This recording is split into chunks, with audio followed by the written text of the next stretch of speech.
El lenguaje del cine se ha ido desarrollando paralelamente en distintos lugares.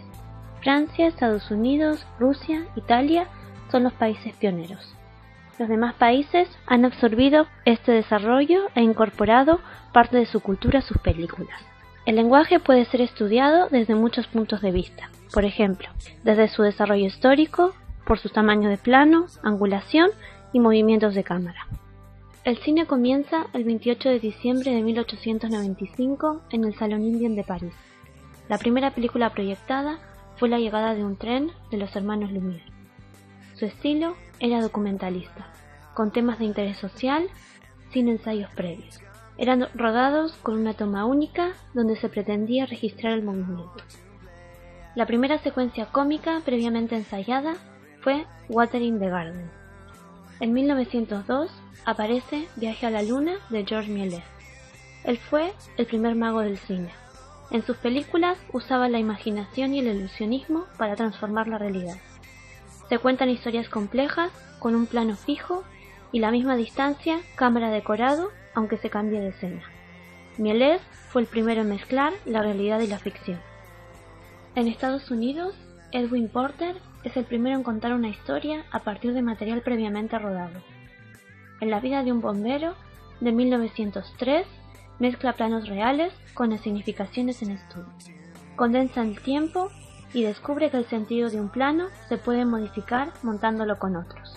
En la película Asalto a un tren, aparece el primer plano y el montaje paralelo. En 1912 aparece El nacimiento de una nación de David Wark Griffith. Él es el primero en saber organizar dramáticamente los diferentes planos. Combina planos largos y cortos con movimientos de cámara. Cambia el punto de vista y divide la acción en fragmentos, creando suspense y dramatismo. En Rusia, Pudovkin descubre el montaje constructivo mediante la yuxtaposición de planos. Él construye una escena a partir de detalles significativos cuya materia prima son los fragmentos de película rodados por separado con diferente punto de vista. Su método de composición consiste en unirlos siguiendo un orden creativo. Otro gran director ruso es Sergei Eisenstein, considerado el padre del montaje. Él establece los cimientos del cine de acción y desarrolla el montaje intelectual, donde la historia es solo una estructura sobre la cual exponer ideas. Emplea planos picados y contrapicados para mostrar las relaciones de poder y prolonga el tiempo de la acción. El drama es presentado como un choque de ideas y las imágenes comunican un razonamiento, no un incidente. En el cine documental destaca Robert Flaherty. En 1924 realiza el documental Nanook el Esquimal, que es considerado el mejor documental de la historia del cine. En él se muestra intimidad y cercanía y está rodado en tercera persona con un tono subjetivo. Aparece con Disga Vertov el cine ojo, donde se rechazan elementos del cine convencional y solo existe el objetivo de captar la verdad. Se montan fragmentos sin tener en cuenta la continuidad formal, temporal o lógica.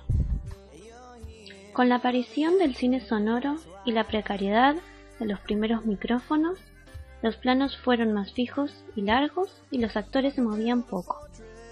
Con el desarrollo de la tecnología, se producen en Ciudadano Kane los primeros solapamientos o encabalgamientos de sonido. En el neorrealismo italiano, se muestra la austeridad de la vida mediante un cine carente de efectismos. Con el nacimiento de la televisión, se cierran más del 40% de los cines. También se desarrolla el cine a color, Technicolor y el Cinemascope, cine panorámico, y los micrófonos direccionales. Con el Cinemascope aparece un cine más natural y espontáneo debido al formato de pantalla. La temática son las superproducciones históricas que pretenden atraer público a la sala. En Francia aparece la Nouvelle Vague como contrapunto a las superproducciones comerciales de Hollywood. Se afianza en esta corriente el cine de autor, donde los directores son guionistas. El cine es arte y medio de expresión. Jean-Luc Godard es el máximo exponente de la Nouvelle Vague. Su cine es de experimentación y anti-cliché, y está lejos de la espectacularidad americana. Sus personajes son contemporáneos y humanos. Jean-Luc Godard es el padre del montaje moderno, donde rompe con el montaje clásico, despreciando el lenguaje y las convenciones del público. En sus películas parece que el tiempo no pasa. Elimina transiciones, hace jump cuts y cortes bruscos. El montaje moderno, influenciado por Godard, es más rápido y evoluciona al videoclip y la publicidad, donde los diálogos son más cortos. Este montaje rápido, en cine, puede hacer perder el interés. Según el tamaño de plano, podemos referirnos desde el plano general extremo largo hasta el plano detalle, siempre en relación a la figura humana. Pueden ser planos muy largos, como los planos generales, o planos muy cortos, como los primeros planos. En el plano general extremo largo, la figura humana se pierde en los paisajes y los decorados. Esta tiene una proporción mínima en pantalla y se pierde en la expresión del actor y sus movimientos. El plano general extremo largo es un plano puramente descriptivo que necesita ser largo para ser completamente entendido. También es el tamaño de plano por excelencia para mostrar lugares monumentales que tienen una importancia épica y narrativa. En este plano, el espacio es lo más importante y significativo. Son planos costosos y difíciles de rodar, especialmente cuando hay que preparar decorados. Se facilitan las cosas con paisajes naturales, pero hoy en día se usan maquetas y efectos digitales. En este tamaño de plano es muy importante tener en cuenta la línea del horizonte. En el plano general largo, la figura humana sigue siendo pequeña, pero se aprecian los movimientos de los personajes. Se usa especialmente para mostrar el desplazamiento a través de una escena o para ubicar los personajes dentro de la misma. Es un plano donde la figura humana tiene un montón de aire por todos los lados y este ayuda a mantener el equilibrio cuando hay movimiento. Para realizar un plano atractivo hay que tener en cuenta las diagonales, las direcciones de los movimientos, los marcos y las ventanas y la línea del horizonte. Es muy importante tener en cuenta la regla de los tercios a la hora de componer un plano general. Es un plano descriptivo que, como el resto de los planos generales, puede volverse narrativo cuando el espacio es un personaje más. Entre sus usos dramáticos podemos encontrar la soledad, la impotencia y la marginación que puede sufrir el personaje. En el plano general, la figura humana tiene muy poco aire por los lados. Es el plano perfecto para mostrar la interacción del personaje con el ambiente, descubrir un decorado y visualizar los movimientos de la puesta en escena. Es un plano descriptivo que puede ser usado para iniciar y concluir una escena. Los directores noveles lo utilizan para solucionar problemas de continuidad porque usan un plano general como plano máster para la edición. En el plano americano o plano 3/4, la figura humana se corta por las rodillas, dejando poco aire sobre la cabeza. Era el caballo de batalla de las primeras películas sonoras, provocado por la poca movilidad de la cámara. En Estados Unidos se denomina un plano medio amplio y también puede considerarse un plano de 2. Es el plano grupal por excelencia, ya que da suficiente espacio a los actores para desarrollar sus movimientos y a los directores les da un plano funcional. Puede tener funciones descriptivas, narrativas y dramáticas. Dentro del western tuvo su desarrollo dramático porque mostraba el momento en que los pistoleros enseñaban las pistolas. De ahí su nombre, plano americano. Es muy útil en televisión, donde hay puestas en escena con muchos movimientos. El plano medio es aquel que corta la silueta por la cintura, dejando poco aire sobre la cabeza. Es un plano lo suficientemente cerrado como para poder captar la expresión facial de los actores, y lo suficientemente abierto como para evaluar su expresión corporal, en especial las manos. Por el espacio encuadrado está a caballo entre lo descriptivo y lo narrativo.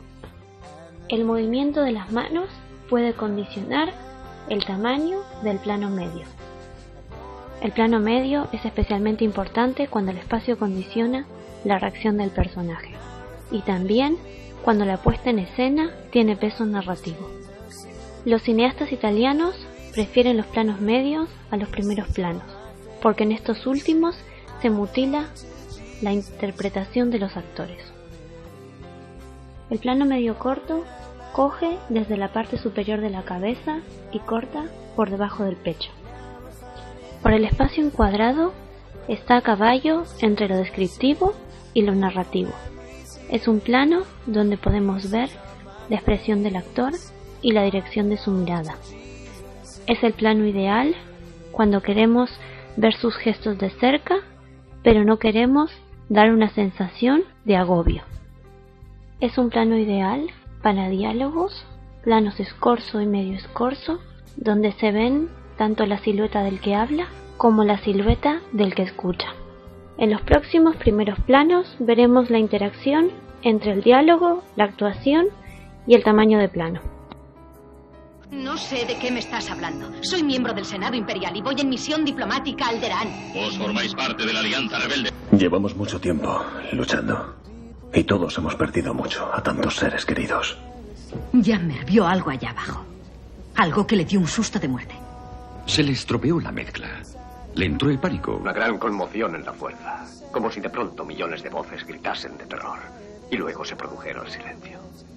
Ante todo, sobrevivid. No tenéis ni idea de lo importantes que sois. Cuanto más fuerte sea su opresión, más sistemas estelares se le escaparán de las manos. Un joven Jedi llamado Darth Vader, que fue discípulo mío hasta que se desvió al mal, que ayudó al Imperio a perseguir y exterminar a los caballeros Jedi,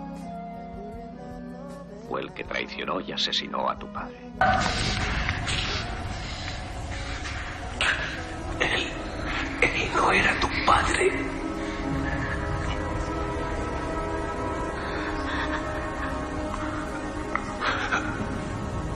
Hijo. En el primer plano aparece toda la cabeza del sujeto, los hombros, y el plano se corta en el nudo de la corbata o debajo de las axilas. El primer plano corto va desde el borde de la frente hasta el cuello. Los primeros planos nos ponen en contacto con el personaje, haciendo que nos identifiquemos con él, que sintamos su proximidad y sus problemas. Estos planos son el eje fundamental de la narración cinematográfica. La composición en los primeros planos cumple la misión de conducir la atención del espectador hacia zonas de la imagen que de otra forma pasarían inadvertidas, y puede crear también tensiones y relaciones expresivas en sí mismas. En los primeros planos es muy importante la composición, y hay básicamente tres formas: por diseño, por disposición o por selección. Es muy importante tener en cuenta la sección áurea y la regla de los tercios. Eso nos ayudará a que sean planos visualmente agradables. Para no cansar al espectador, se tiende a colocar al personaje retratado en alguno de los tercios de la imagen.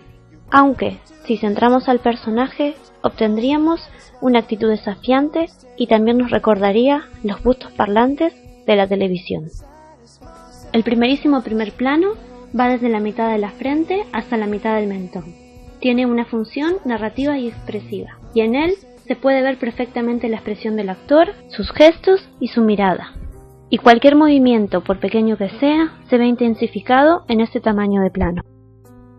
El plano detalle también es denominado como gran primer plano. Muestra un detalle aislado del personaje, excluyendo generalmente todo lo circundante. El fondo suele mantenerse fuera de foco con la finalidad de centrar la atención en ese detalle. Es la aproximación máxima que se realiza a un sujeto u objeto, y normalmente se utiliza una óptica macro. Tiene una función expresiva y descriptiva, pero también estética y metafórica. Muchos de estos acercamientos están llenos de morbosidad por el detalle, y se muestra con gran definición lo que en ocasiones se censuraba u omitía. Por eso, el plano detalle puede considerarse transgresor y provocativo. También los detalles nos informan acerca de la identidad de un personaje o de sus características. Pueden tener una función recursiva, porque se emplean para descontextualizar, ayudando a la fluidez del montaje, y también solucionan los problemas de continuidad. Como consecuencia de la utilización de teleobjetivos, la operación de cámara es de gran complejidad, en especial si hay que seguir algún objeto o sujeto en movimiento. Según su angulación, tendremos en cuenta los diferentes ejes: eje horizontal, eje vertical eje Z, también llamado oblicuo o aberrante. Esto es una leve o una pronunciada inclinación de la cámara que determina un punto de vista y un espacio encuadrado específico. La angulación neutra es 0 grados en los 3 ejes, el eje horizontal, el vertical y el oblicuo. Para conseguirlo, la cámara tiene que estar perfectamente nivelada, frontal al sujeto a la altura de la mirada o sobre el centro de gravedad del objeto. Es la posición de cámara por defecto y se puede combinar con cualquier tamaño de plano. Esta angulación coloca al espectador y personajes en equidad, sin relaciones de poder, y también no se ejercen juicios de valor, lo que favorece la comunicación entre el sujeto retratado y el espectador. Esto se evidencia en la televisión y en la publicidad. Los bustos parlantes con angulación neutra son típicos de los noticiarios. Esta angulación coincide con nuestra forma de percibir el mundo y con ópticas medias nos proporciona una mirada similar a la que ejercemos normalmente. Es aplicable a planos subjetivos siempre que se mantenga la coherencia de altura. Como contrapunto, puede resultar monótona ya que la perspectiva se ve disminuida.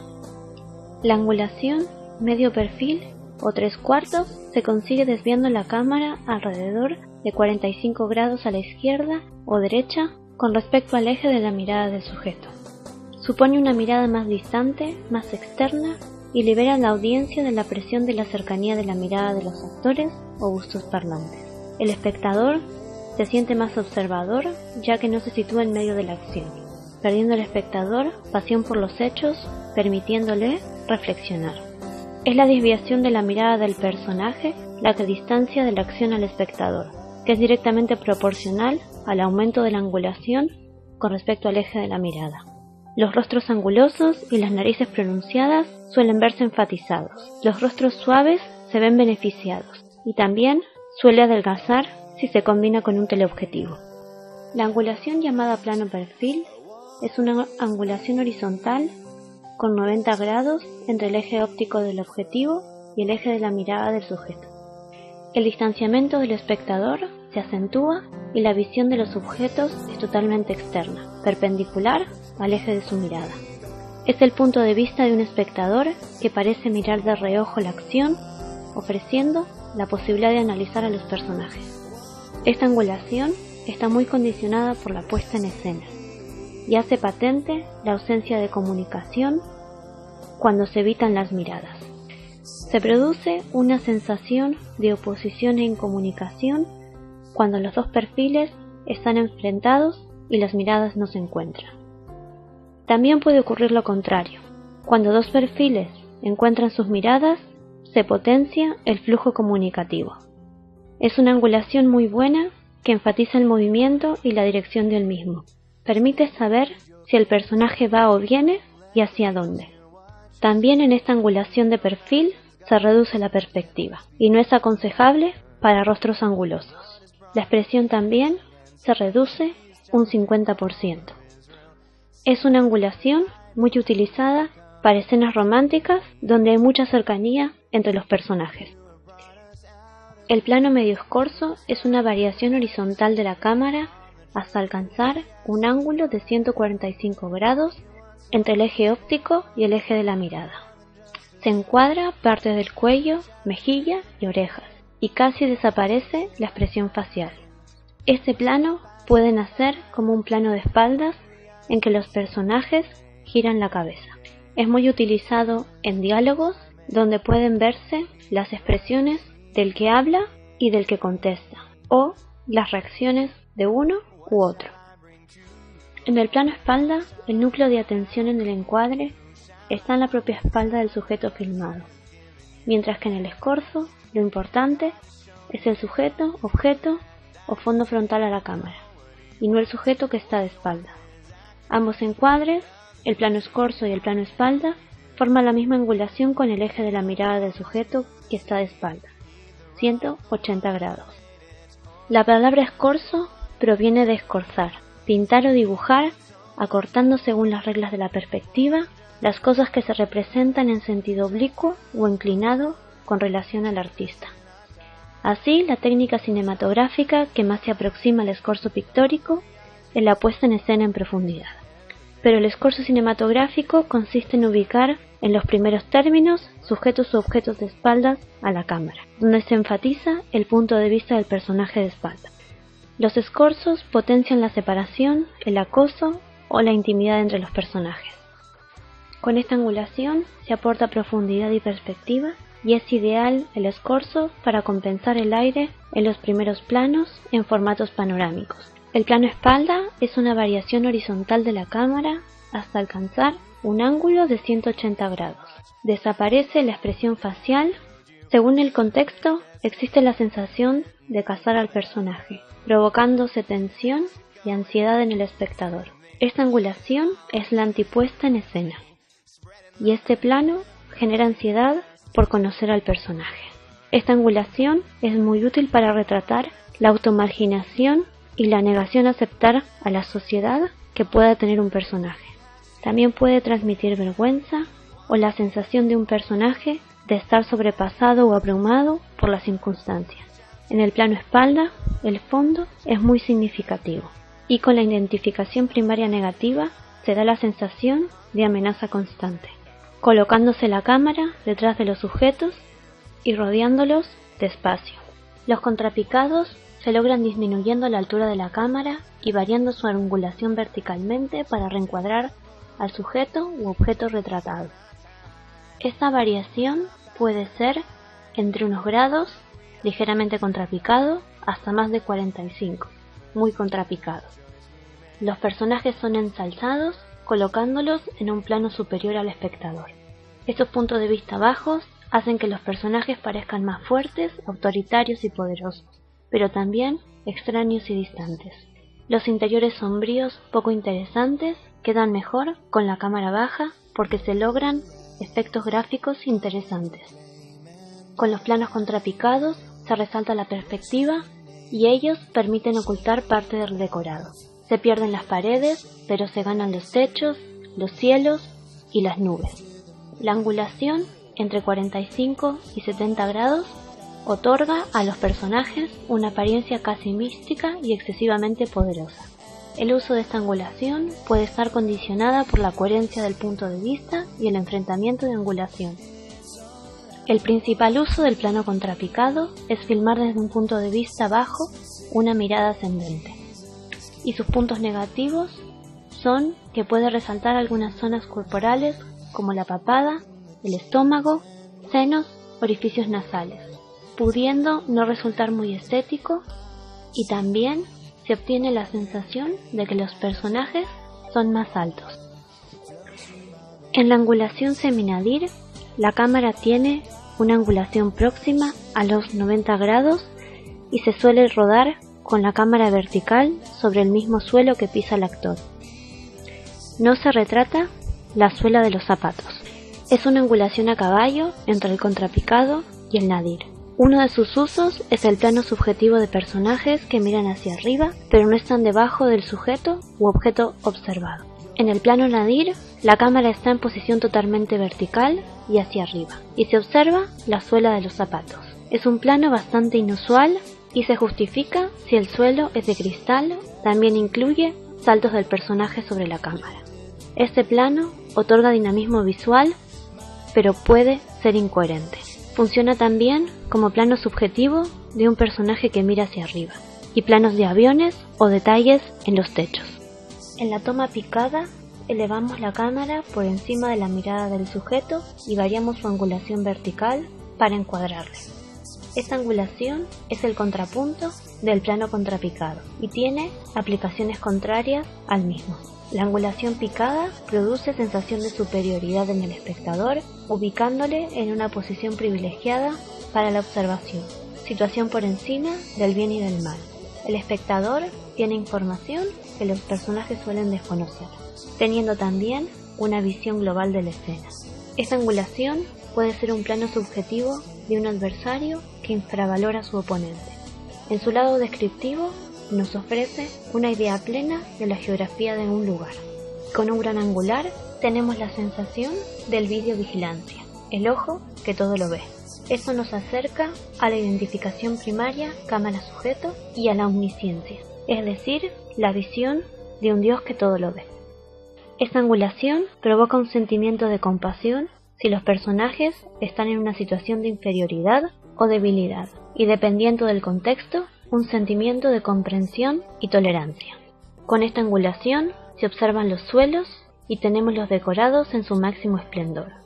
También son visibles las posibles formaciones de la puesta en escena.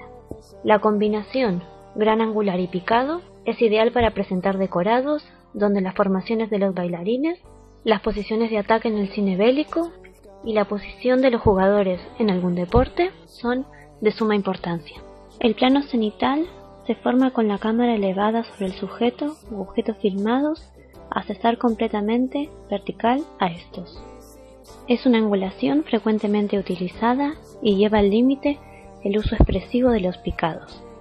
Es ideal para filmar suelos y formaciones de la puesta en escena, proporcionando una imagen topográfica, mapa o planta. La angulación cenital produce imágenes de gran valor expositivo, y los movimientos y su ubicación se muestran de manera gráfica.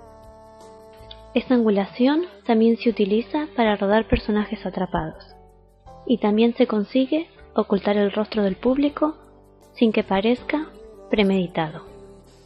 Esta angulación enfatiza la altura a la que sucede la acción, especialmente en azoteas y cornisas. La angulación sobre el eje Z se realiza sobre el eje de la cámara, llamado eje Z o tercer eje. Se produce cuando inclinamos la cámara a izquierda o derecha sobre su propio eje.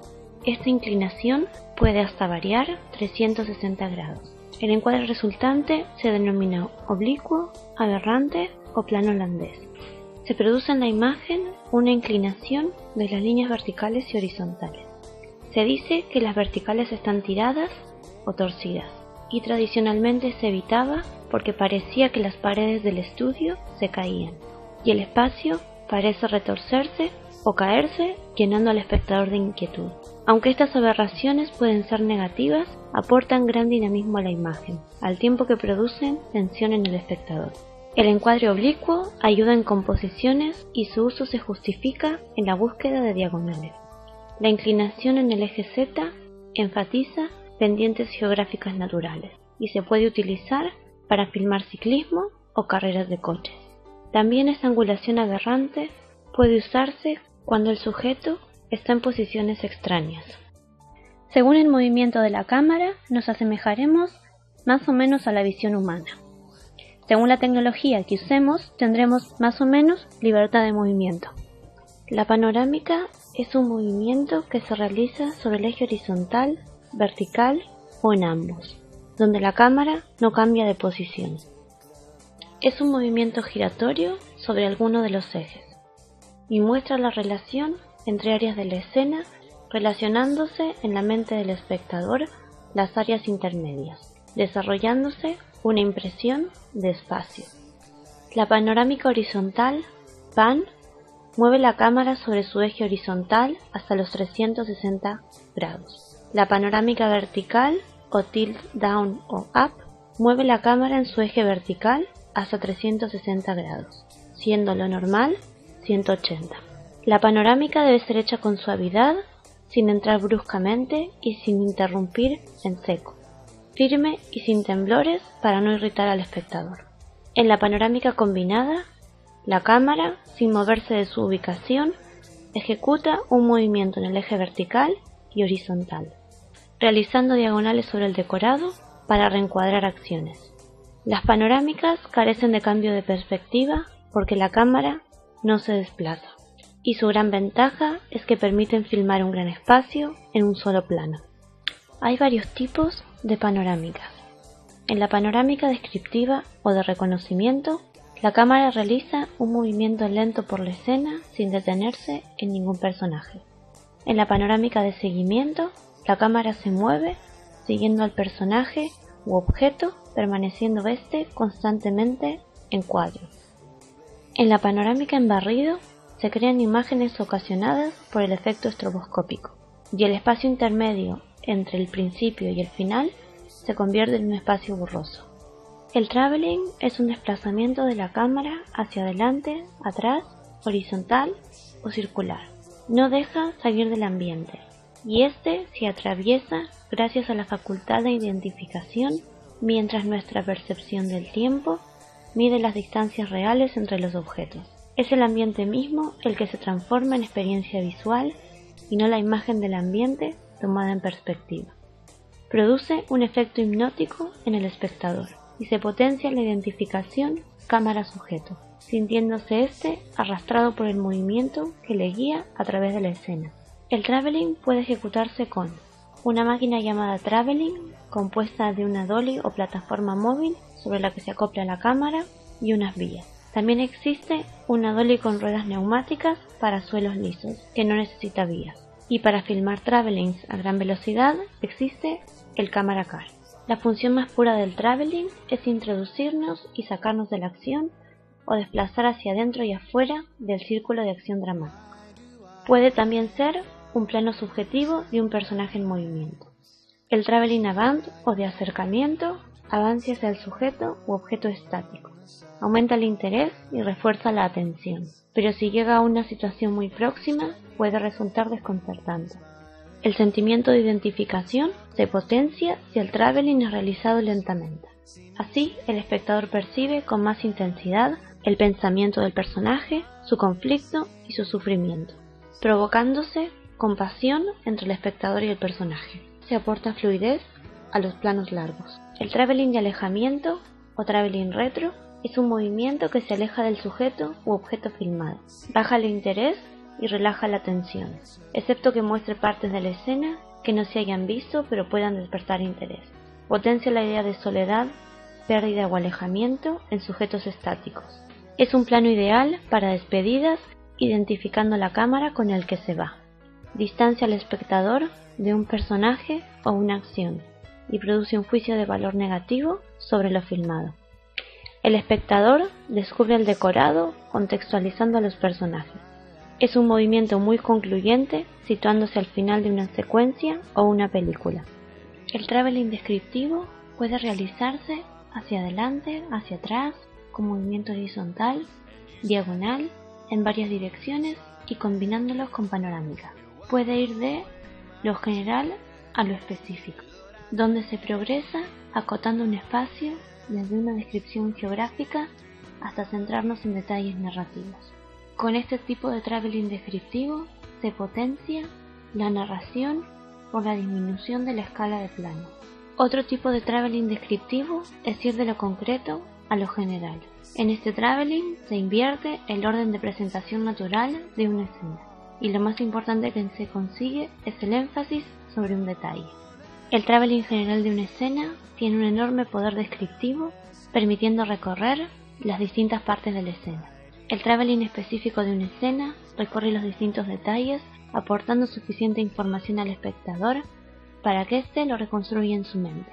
Es un recorrido minucioso. El traveling de acompañamiento cenital aumenta el dramatismo y potencia la puesta en escena, mostrándose aspectos como el espacio, el sujeto y el movimiento. El traveling de acompañamiento es parecido a la panorámica de seguimiento, pero se suele mantener el encuadre y crea una sensación de movimiento de fondo. Sus principales usos son filmar una conversación entre dos sujetos que caminan, cubrir el movimiento de un personaje y seguir a un coche que viaja a algún lugar. El desplazamiento es la esencia misma del movimiento. Por eso su uso más común es el traslado de la puesta en escena. Si los actores están de frente a la cámara, se favorece su actuación. Y si la cámara está detrás de los sujetos, se resaltan las características físicas del andar o la ropa. Y se asocia la cámara a la mirada de un personaje observador, pudiéndose también crear una presencia amenazante para el sujeto filmado. El traveling de perfil enfatiza el movimiento. Los travelings de seguimiento pueden complicarse combinando varias ubicaciones y velocidades de desplazamiento de la cámara en un mismo plano, consiguiendo así una evolución de las ideas potenciadas. Podemos encontrar que la cámara y el sujeto se mueven a la misma velocidad o a una velocidad diferente. También hay travelings donde la cámara supera al sujeto en velocidad o donde el sujeto con mayor velocidad sobrepasa la cámara. Así se potencian la sensación de rapidez, la huida, el alejamiento inevitable y la despedida. En el traveling circular, la cámara se mueve de manera circular. Este movimiento se hace con una dolly sobre unas vías curvas y puede llegar hasta 360 grados. Actualmente se realiza con la Steadicam. En el traveling circular interno, el objeto o el sujeto está rodeado por las vías y la cámara se mueve alrededor de él. Se enfatiza una situación común en detrimento del carácter individual de los personajes. Hay unión entre ellos y se da a entender una idea de grupo.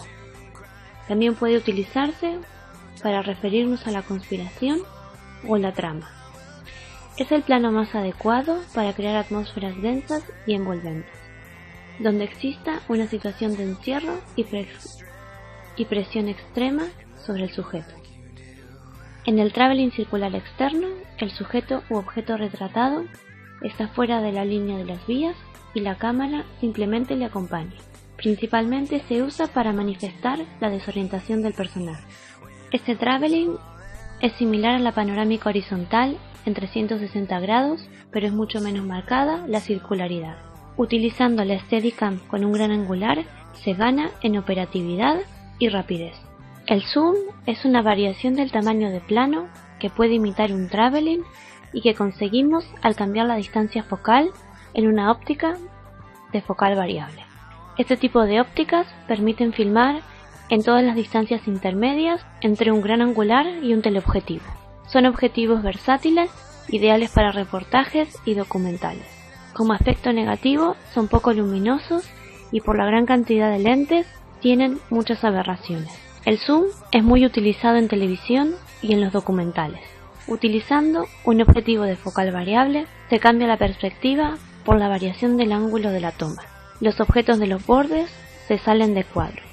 No produce a nivel de percepción la misma impresión que un traveling, y este cambio constante de perspectiva provoca un enfoque o desenfoque progresivo que puede resultar molesto. El zoom se puede usar para enfatizar un giro de la trama o una gran sorpresa. La Steadicam o cámara estabilizada se estrena en 1980 con la película El Resplandor. Es versátil, rápida y da una gran libertad de movimientos. Es plenamente usada en cine y televisión. Consta de un arnés dotado de una serie de giroscopios y contrapesos donde se coloca la cámara, y necesita de un operador entrenado. Produce un efecto de flotación causado por las constantes compensaciones de los giroscopios. No es igual que un traveling, porque el traveling proporciona una sensación de solidez. Esta flotación refuerza la identificación primaria negativa, identificándose con una presencia inquietante.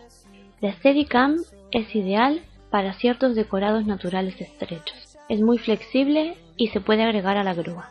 El Bodycam es una versión barata del Steadicam y causa una impresión intermedia de movimiento entre el Steadicam y la cámara al hombro. Se suele montar con grandes angulares para no acentuar vibraciones. La cámara al hombro es todo aquel movimiento producido por interacción directa entre el operador y la cámara sin que medie artefacto alguno. Es un estilo doméstico, videoaficionado, con técnicas de filmación instintivas. Tuvo un pleno uso en el cinema verité y en la Nouvelle Vague, y actualmente también en el Dogma. Se utiliza para secuencias de mucha acción por el gran ritmo que aportan las vibraciones. Acentúa el drama si es una cámara subjetiva. Se suele asociar a la no fragmentación, al plano secuencia. Por tanto, es el estilo que más se asemeja a la percepción humana. La cámara al hombro con una óptica media nos da el máximo nivel de subjetividad y produce una poderosa inmersión del espectador en la acción. La cámara al hombro es una de las bases del cine documental.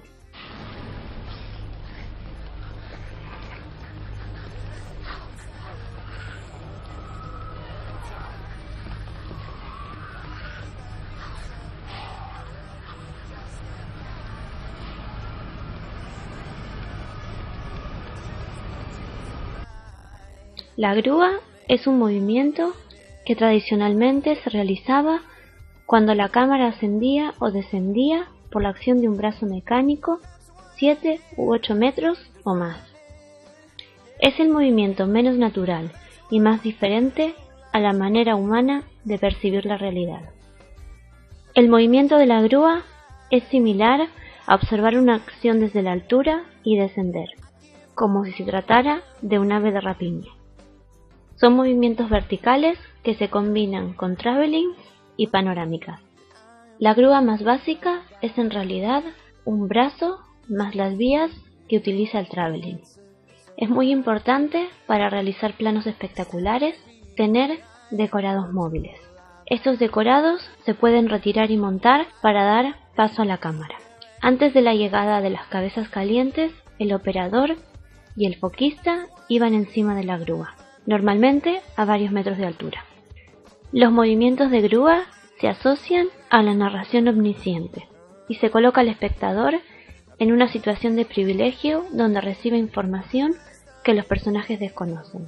Es el movimiento más deshumanizado y obliga al espectador a situarse por medio de la identificación primaria en una situación de Dios que todo lo sabe y todo lo ve, y que se mueve a través de las paredes con libertad, provocando una situación contraria a la subjetividad de la observación humana.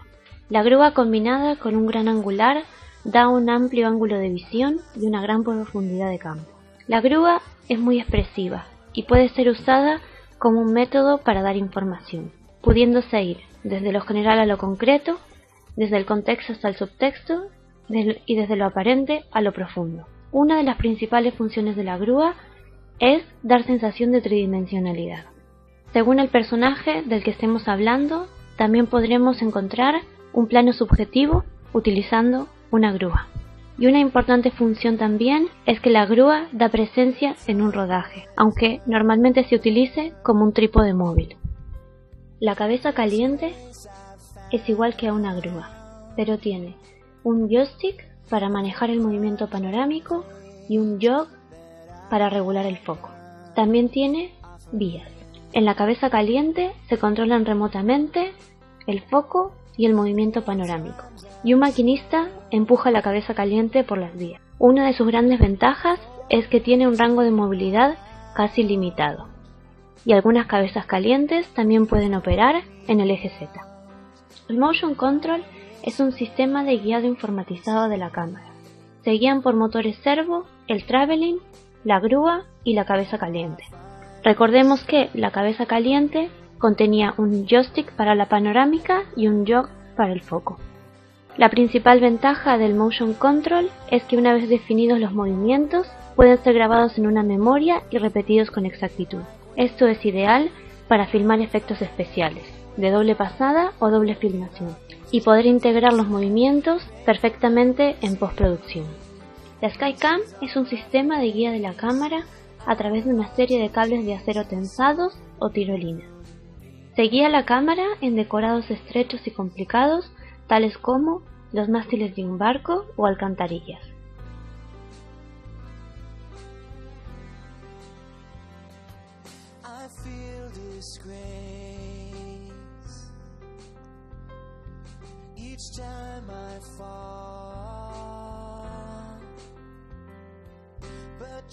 Jesus leads me to your throne and forgiveness.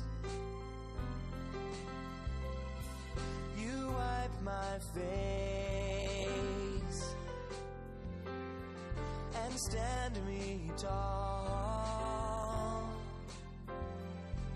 You give me gifts of righteousness.